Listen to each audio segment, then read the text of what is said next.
बच्चों, आज हम कक्षा 5 की हिंदी पाठ्य पुस्तक नीलमणि का पाठ 3 मन के साहसी का अध्ययन करेंगे। यह एक कहानी है और इस कहानी में एक सरिता नाम की लड़की के बारे में बताया गया है कि उसके सामने जब विषम परिस्थितियाँ आई तो उसने उनका सामना किस प्रकार किया। ठीक है। साहस वह विलक्षण गुण है। विलक्षण का अर्थ होता है अद्भुत, जो मनुष्य को चुनौतियों का सामना करने की शक्ति देता है। अर्थात साहस एक ऐसा अद्भुत गुण है जो मनुष्य को क्या करता है, उसके सामने आई चुनौतियों को सामना करने की शक्ति प्रदान करता है और संघर्षों से जूझने की क्षमता प्रदान करता है।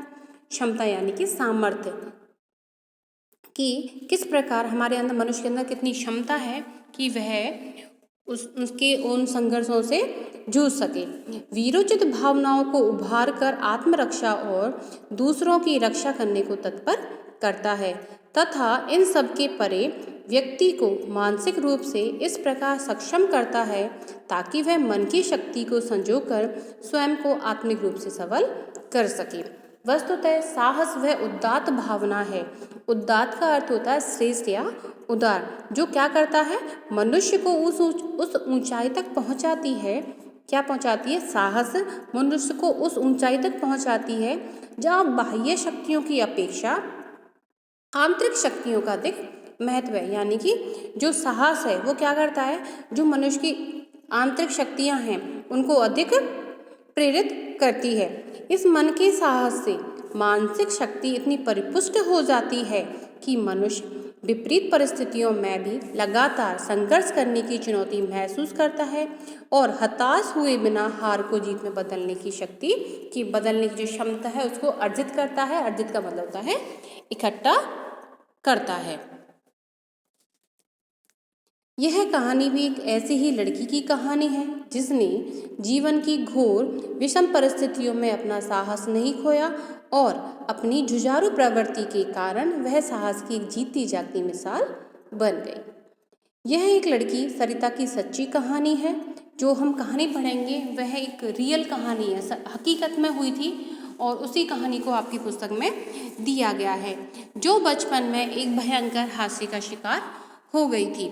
फतेहपुर निवासी श्रीमती विमला द्विवेदी और श्री विजयकांत द्विवेदी की तीसरी पुत्री सरिता तब मात्र 4 वर्ष की थी। जब यह घटना घटित हुई उस समय सरिता 4 वर्ष की थी। पायल पहनकर ठुमकती, चूड़ियों की छनछनाहट से खनकती, हंसती गाती सरिता एक चंचल नदी की तरह पूरे घर को अपनी तोतली बोली से आह्लादित कर देती थी। आह्लादित का मतलब होता है प्रसन्न करना या हर्षित करना। 10 अगस्त 1995 का दिन था। माँ विमला द्विवेदी अपने भाई को राखी बांधने इटावा गई थी। वहीं एक ऐसा भयंकर हादसा हुआ, हादसा यानी कि घटना घटित हुई कि सबके रोंगटे खड़े हो गए और पांवों तले जमीन खिसक गई। सुबह का समय था, रिमझिम वर्षा हो रही थी। सजी धजी सरिता अपने भाई बहनों के साथ खेलते खेलते छत पर पहुंच गई। यह घटना है 10 अगस्त 1995 की, जब जो सरिता की माँ है वह रक्षा बंधन का त्यौहार होता है और रक्षाबंधन के त्यौहार पर जो बहनें होती हैं वो अपने भाई को राखी बांधने जाती है। तो जो सरिता की माँ थी वह राखी बांधने के लिए इटावा गई हुई थी और ये घटना उसी टाइम घट जाती है। सजी धजी सरिता अपने भाई बहनों के साथ खेलते खेलते घर पर पहुंच गई। वहां बिजली की लाइन से 11,000 वोल्ट का बिजली का नंगा तार ढीला होकर छत पर लटक रहा था। तो वहां क्या था, जो हाई टेंशन जो लाइन होती है 11,000 वोल्ट की, वह उस घर के पास से गुजर रही थी और क्या होता है, वो तार ढीला हो जाता है और तार पर छत पर लटका हुआ था। ठुमकती ठुमकती सरिता का हाथ उस तार से छू गया। अब सरिता को पता नहीं था कि ऐसा कुछ होने वाला है, बेचारी खेल रही थी वो, तो अचानक उसका तार उस तार से, हाथ जो होता है उस तार से छू जाता है। सरिता उससे चिपक गई। उसकी बिलबिलाहट और चीखों से सबको मालूम पड़ा कि क्या अनर्थ हो चुका था। उस तार से प्रवाहित होने वाला करंट इतना तीव्र और घातक था कि सरिता की हड्डियां जलकर मानो कोयला बन गईं। पैरों में पहनी पायल, हाथों में पहनी चूड़ियां पिघलकर उसके शरीर से ही चिपक गई, क्योंकि जो लाइन थी बिजली की वह 11,000 वोल्ट की थी। इतनी भयंकर होता है यह है जो करंट होता है उससे क्या हुआ, उसने जो हड्डियाँ थी वो ही पिघल गई थीं और जो सरिता ने चूड़ियाँ और पायजेब पहन रही थी वो चिपक कर उसके शरीर से ही चिपक गई थी पिघल कर। लकड़ी के पट्टे से तार को हटाने की कोशिश में सरिता के मामा जी थे वो भी जख्मी हो गए थे। सरिता की मामी ने एक सूखा पट्टा मारकर सरिता को उस बिजली की तार से छुड़ाया पर स्वयं नीचे गिर गईं। सरिता तो मानो एक जला हुआ ठूठ बन गई थी, क्योंकि जब इतना भयंकर जब करंट लगता है तो शरीर में कुछ नहीं बचता है। और सरिता का शरीर भी, क्योंकि वो छोटी बच्ची थी, तो कैसा हो गया, बोले ठूठ की तरह हो गया, क्योंकि शरीर में मांस ना कोई चीज़ ही नहीं बची थी। इटावा के डॉक्टरों ने बिल्कुल जवाब ही दे दिया। जो इटावा में जो डॉक्टर थे उन्होंने जब उसकी कंडीशन देखी, उसकी हालत देखी, तो जवाब ही दे दिया कि कुछ नहीं कर सकती। अफरा तफरी में सरिता को कार में लेकर उसके घर वाले कानपुर पहुंचे। वहाँ हैलट अस्पताल में उसे भर्ती किया गया। 8 घंटे तक आईसीयू में रखने के पश्चात डॉक्टरों ने बताया कि सरिता तभी बच पाएगी जब उसके दोनों हाथ और एक पैर काट दिया जाएगा। जब इटावा के डॉक्टरों ने जवाब दे दिया तो उसको कानपुर ले जाया गया और वहाँ एक हॉस्पिटल था हेलट, तो वहाँ आज 7-8 घंटे तक वह आईसीयू में रही थी। उसके पश्चात डॉक्टर ने उसको बताया कि ये सरिता को हम बचा तो लेंगे पर उसके दोनों पैर और एक हाथ को काटना पड़ेगा। जिस समय यह भयानक हादसा हुआ, सरिता के पिता, जो किस में थे, सेना विभाग में थे, श्रीनगर में थे, वे तुरंत कानपुर पहुंचे और उसे एयरफोर्स अस्पताल में दाखिल कराया।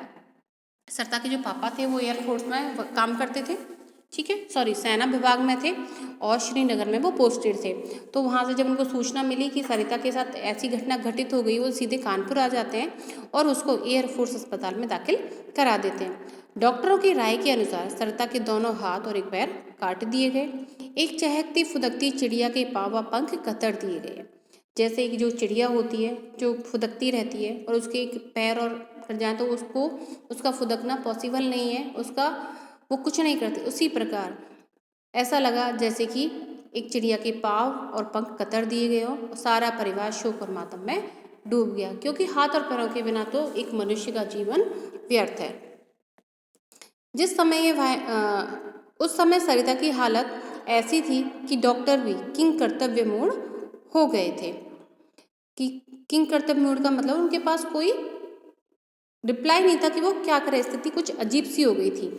एक डॉक्टर ने तो सरिता के पिता को सलाह दी कि इस जीवित लाश को जिंदा रखने से तो बड़ी मूर्खता और कोई नहीं होगी, किंतु उसके घर वालों ने, विशेष रूप से पिता विजयकांत ने, परिस्थिति से लड़ने की ठानी। डॉक्टर ने सलाह दी, क्योंकि जो सरिता की कंडीशन थी वह बहुत खराब थी कि एक जिंदा लाश की तरह है, पैर भी दोनों नहीं है, एक हाथ भी नहीं है, तो इसको जिंदा रखना एक बेवकूफ़ी होगी। पर घर वालों ने यह बात नहीं मानी, खासकर जो पिता थे विजयकांत जी ने। उन्होंने कहा कि जैसी भी परिस्थिति होगी हम उसका सामना करेंगे। सरिता का हाल बुरा था, दोनों पैर नहीं रहे, दोनों ही नहीं रहे, एक टांग नहीं रही और दूसरा पैर भी टेढ़ा हो चुका था।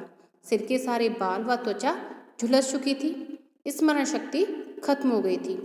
अगले कुछ वर्षों तक उसका अस्पताल में इलाज हुआ। जुलाई 1996 में उसके सिर की त्वचा का प्रत्यारोपण किया गया, यानी कि सिर की जो त्वचा होती है, बाल चले गए थे तो वापस से बाल उगाए गए।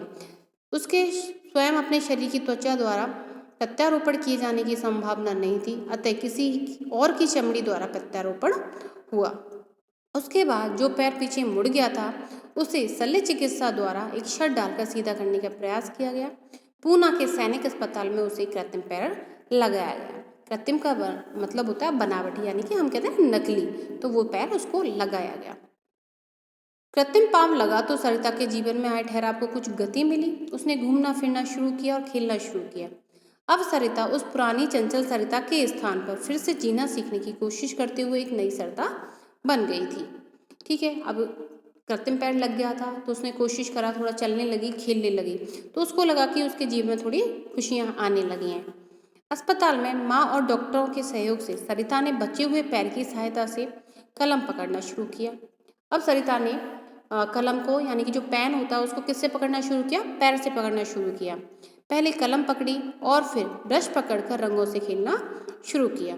रंगों को देखकर सरिता को लगता कि उसकी दुनिया फिर से रंगीन हो रही है। जब कलम पकड़ने की कोशिश करी तो उसने पैर से ब्रश को पकड़ना शुरू किया और कलर करने, वो रंग करने, रंगों से खेलने लगी, यानी कि रंगों से वह पेंटिंग करने लगी।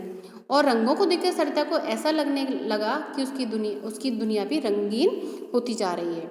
किंतु सरिता के संघर्षों की कहानी अभी लंबी थी। उसे बड़ी मुश्किल से मोहनदास करमचंद गांधी विद्यालय में दूसरी कक्षा में दाखिला मिला। तब तक सरिता बहुत अंतर्मुखी हो गई थी। उसे देखकर सब लोग कौतूहलवश पैरों से लिखने वाली एक अजीबोगरीब लड़की को देखने के लिए उसके पास खड़े हो जाते थे। इस प्रकार वे लोग सहानुभूति के स्थान पर कई बार उसे मानसिक रूप से चोट पहुंचाने से भी बाज न आते, पर उसे स्कूल के अध्यापक और सहयोगियों को पूरा सहयोग मिला। अब जब उसका सरिता का एडमिशन स्कूल में कराया गया, बड़ी मुश्किल से तो मिला, लेकिन जब उसका एडमिशन हुआ तो लोग उसको पैरों से लिखने वाली लड़की समझ, कौतूहलवश उसको देखते थे, मतलब एक तमाशा बन गई थी एक तरीके से वह। लेकिन जो स्कूल के अध्यापक और जो सहयोगी थे उनका पूरा सहयोग मिला। कुछ समय बाद सरिता के पिता का तबादला नागपुर हो गया, जहाँ उसे केंद्रीय विद्यालय में प्रवेश मिला तो वह बहुत खुश हुई। उसका भाई भी उसी स्कूल में उसी कक्षा में था तथा स्कूल के प्रधानाचार्य ने भी सरिता को बहुत ढांढस बंधाया। इस स्कूल में सरिता का व्यक्तित्व निखरा। तब तक उसके हर्ष का ठिकाना ना रहा जब उसे कक्षा का मॉनिटर बनाया गया। अब जब पिता का तबादला हो गया तो वो नागपुर आ जाते हैं और उसको सेंट्रल स्कूल, जो केंद्रीय विद्यालय होते हैं, उसमें उसके एडमिशन हो जाता है और उसी क्लास में होता है जहाँ उसके भाई का होता है। दोनों एक ही क्लास में थे। अब जो प्रिंसिपल थे उस स्कूल के, वो भी उसको ढांढस बंधाते हैं कि बेटा हिम्मत से काम लो। अब एक दिन क्या हुआ कि सरिता बहुत प्रसन्न होती है क्योंकि उसको कक्षा का मॉनिटर बना दिया जाता है। यहाँ आकर उसने पेंटिंग, रंगोली, गायन जैसी गतिविधियों में भाग लेना शुरू कर दिया। सरिता की रंगों से दोस्ती ने उसको एक नई पहचान दी। राष्ट्रीय बाल भवन द्वारा प्रारंभ की गई बाल श्री सम्मान योजना में सरिता ने भाग लिया। इलाहाबाद बाल भवन से स्थानीय स्तर पर चुनी गई सरिता ने कानपुर में क्षेत्रीय बाल श्री शिविर में भाग लिया और वहां से चुनी जाने के पश्चात दिल्ली के राष्ट्रीय बाल श्री शिविर में भाग लिया। बाल श्री योजना में भाग लेने की घटना के बाद उसके जीवन की दिशा ही बदल गई। तो एक बार क्या होता है, एक रंग करने की यानी चित्र बनाने की प्रतियोगिता होती है और उस प्रतियोगिता में वह छोटे स्तर से बड़े स्तर पर, उससे बड़े स्तर में वो है बाल श्री योजना में उसको चयन कर लिया जाता है। अब वह चुनौतियों से घबराने वाली नहीं थी, बल्कि उनका सामना करने को तत्पर थी।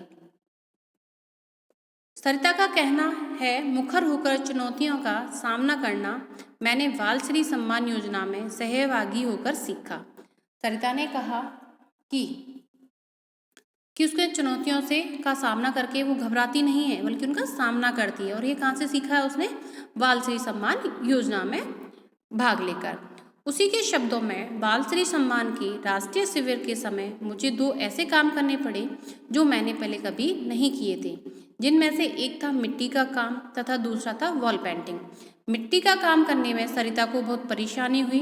विषय था खाना पकाती स्त्री और मात्र एक पैर से वह इस विषय पर क्या खाका खींचती। लगभग 1.5 घंटे तक वह दूसरे बच्चों का काम देखती रही। तत्पश्चात मात्र एक पैर द्वारा उसने शीघ्र ही एक अत्यंत जीवंत मूर्ति तैयार कर दी।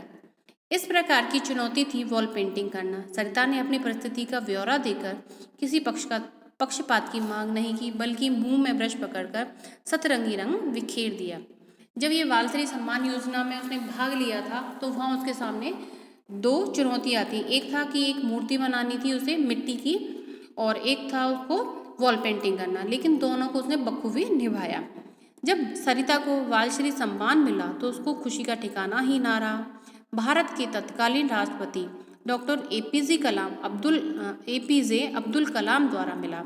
यह सम्मान उसके जीवन का सबसे स्मरणीय क्षण था। इसके बाद मानो सरिता के जीवन की दिशा बदल गई। आज वह पढ़ती लिखती है, पेंटिंग्स बनाती है, सभी गतिविधियों में सहयोगी होती है और अब वह छुई मुई वाली अंतर्मुखी सरिता से कल कल्लोल करने वाली बहिर्मुखी सरिता बन चुकी है। उसका कहना है कि राष्ट्रीय बाल श्री सम्मान के बाद सबसे अच्छी बात हुई कि उसके दोस्तों का एक विशाल समुदाय बन गया है, एक ग्रुप बन गया है उसका। मीडिया में उसके इंटरव्यू के पश्चात जो आज देश विदेश सभी जगह उसके मित्र हैं, जो उसकी अत्यंत अमूल्य निधि है। निधि का मतलब होता है खजाना। सरिता ने 10वीं की परीक्षा दे दी है और वह कला में स्नातक की उपाधि करना चाहती है। वह चाहती है कि लोग उस पर दया ना दिखाएं। केवल एक पाँव होने पर भी वह सब कुछ कर लेती है जो आवश्यक है। खाना बनाना उसका प्रिय शौक है और दूसरा प्रिय शौक है छोटे छोटे बच्चों को खिलाना और उनके साथ खेलना। ठीक है, सरिता के दो प्रिय शौक कौन कौन से हैं? एक था खाना बनाना और दूसरा था छोटे छोटे बच्चों को खिलाना और उनके साथ खेलना। सरिता को दूसरा राष्ट्रीय पुरस्कार 2008 में मिला।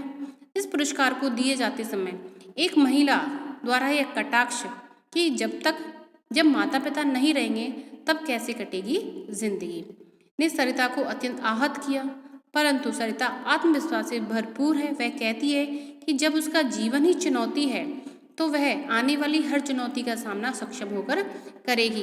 पहले वह अपने पिता के नाम से जानी जाती थी, किंतु आज उसकी अपनी अलग पहचान है और अपनी यह अलग पहचान ही उसके मन की भावना की अद्भुत मिसाल है। और इस कहानी को डॉक्टर मधु पंत ने लिखा है। ठीक है बच्चों, यह कहानी आपको कैसे लगी कि किस प्रकार सरिता ने कठिनाइयों का सामना करते हुए हर चुनौती का सामना किया। अब शब्दार्थ देख लेते हैं। विलक्षण, विलक्षण का अर्थ होता है अद्भुत, उदात्त, श्रेष्ठ या उदार, हादसा, घटना, पक्षपात, भेदभाव, निधि, खजाना, क्षमता, सामर्थ्य, आह्लादित, हर्षित या प्रसन्न। कृत्रिम का मतलब होता है बनावटी, जिसको बोलते हैं आर्टिफिशियल। समुदाय, झुंड, आहत, दुखी। तो बच्चों, आज का यह आपका पाठ मन के हिसाब से यहीं समाप्त होता है। धन्यवाद।